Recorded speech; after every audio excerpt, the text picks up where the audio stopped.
these folks. Jeff, How does it start? How was AAA for you last night? What are you talking about? I wasn't there. No? I guess I'm supposed to be serious. No, it's become obviously a couple of years. It was really kind of surreal in a good way. I haven't been a part of AAA in a couple of years, and so my impression, that whole vibe going on, it just kind of fit. A couple of folks that I know in Mexico City were shocked. And they don't use that term very lightly. So if I can shock those some of my close friends in Mexico City, I think mission accomplished. Jeff, recently you've brokered into the world of professional sports, promoting a team now, the Lucky Horseshoes in Springfield, Illinois. Tell me about that. How is your wrestling promotion going to affect a baseball organization? That's a different challenge. You know, the cool part about the entire experience with the Lucky Horseshoes is that Jamie Toole is the majority partner with Capital City Baseball, and we've had a relationship for multiple years. I've had a multi-year, 20-plus year relationship with minor league baseball, and minor league baseball is radically different than Major League Baseball. Minor league baseball, they may have a set of players 1 month, and the next month an entirely new roster. So they have to sell fun and entertainment and the experience and the atmosphere, and that really goes hand in hand with professional wrestling. And so when we connected and he pitched sort of, I'll call it the vision, it was right up my alley. First, it was a little bit of a head scratcher when they presented the whole ownership package and plan and where we were going, but we did the rebranding last month, and the statistic that I'll share, it's kind of hot off the presses, but I think it's really good. It's really, this is more for the momentum we're creating. I don't want to point fingers or anything, but our digital numbers did more in the month of January than the team did last year in the entire year combined. And I just say that out of all due respect, is that the rebranding and the engagement and coming to town, I'll say you got to be here for a wrestling event with a real professional wrestling mindset, to make a lot of noise, get engaged in the community, nonprofits, Salvation Army, YMCA. We have really dove into the community. We're partnered with the mayor.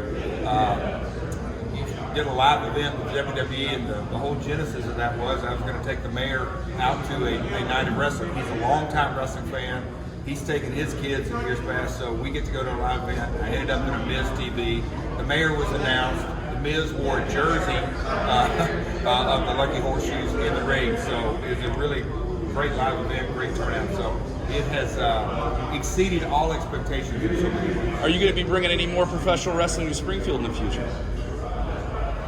That's a silly question. Of course I'm going to. Yeah, we are going to. That's I guess you could say, I don't say it's my number one job, but we have 30 home games, and we've got all kind of promotions. I should release this yet, but Road Dogg's going to come up. We've got a NASCAR legend coming up. All kind of theme nights. We've got collectors night and all that kind of stuff. But we're also going to have music events. So events on non-game nights. We're going to have a wrestling event. We're going to have music events. We've got a lot lined up, and this is just year one.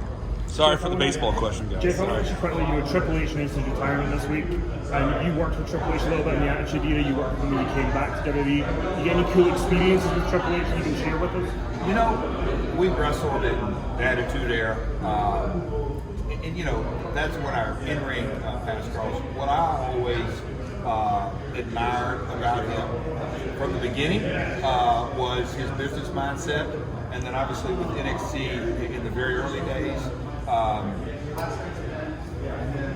I think we both sort of have the mentality of how can we create stars of tomorrow.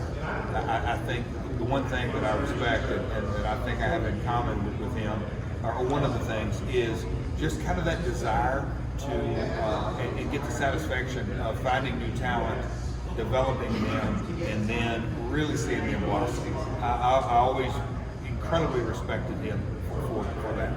Hey, Jeff, tonight is Ring of Honor Supercard.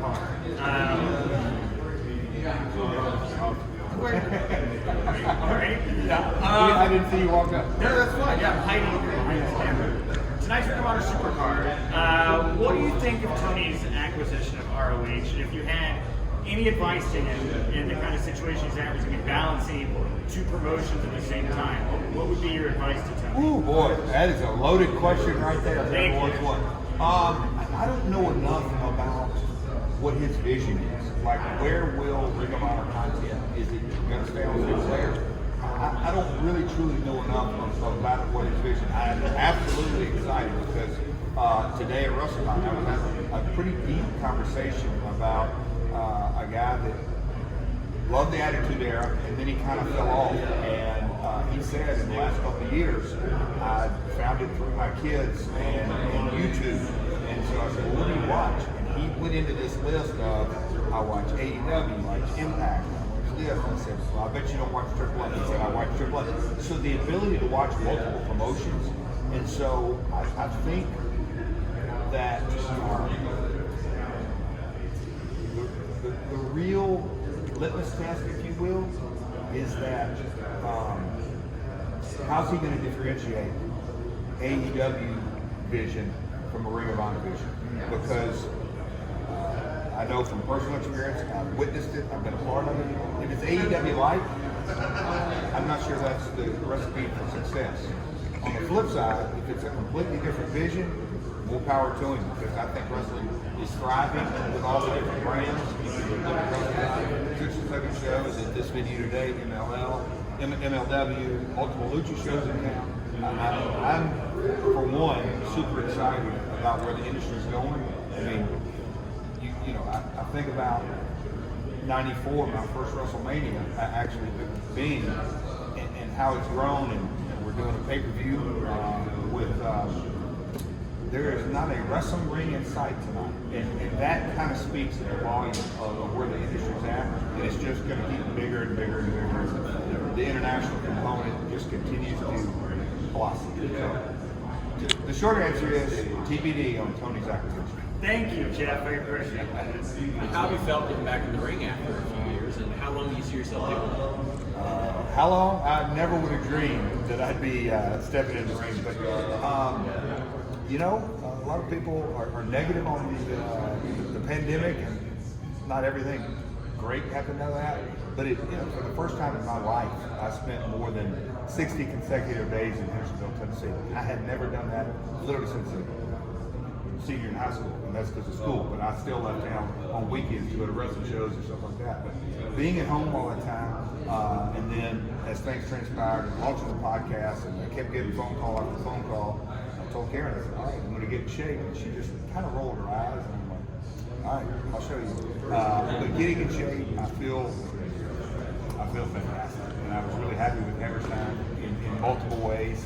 That new character, new look, in a way, but pulling from my past. But I'm not sure how long I'm going to do it, but I'm definitely take it one match at a time. Hey, Jeff, it's your 5th decade in wrestling. How have you lasted so long, and what keeps you interested? Oh, wow. I love it. I can tell you, look, I know almost everybody by first name. This may sound cliche-ish, but I really do, love is the right word. I love professional wrestling more today than I did when I broke in. And so I think the passion, when I do seminars, I tell guys, look, if you're doing this for the money or fame, and that's generally why somebody gets in this business. Either they want to be famous, or they make money, or both. And I tell them, those have to be 2A and 2B. You really got to love what you do. There's no amount of fame and money and all that kind of stuff. If you don't love what you're doing, you'll never succeed. So I really I absolutely love it, and I think wanting to continue to be innovative. Sometimes I use the word reinvent. I think that's more of an in-ring character, but as far as innovate, and I got a couple of international projects that are in development that I believe are going to be very innovative, and that's what drives my brain. How can we look at wrestling differently? Awesome, guys. Thank you, Jeff. Thank you. That's too short. You got a whole show. You got a whole Thank show. you, guys. Appreciate it. Thank you.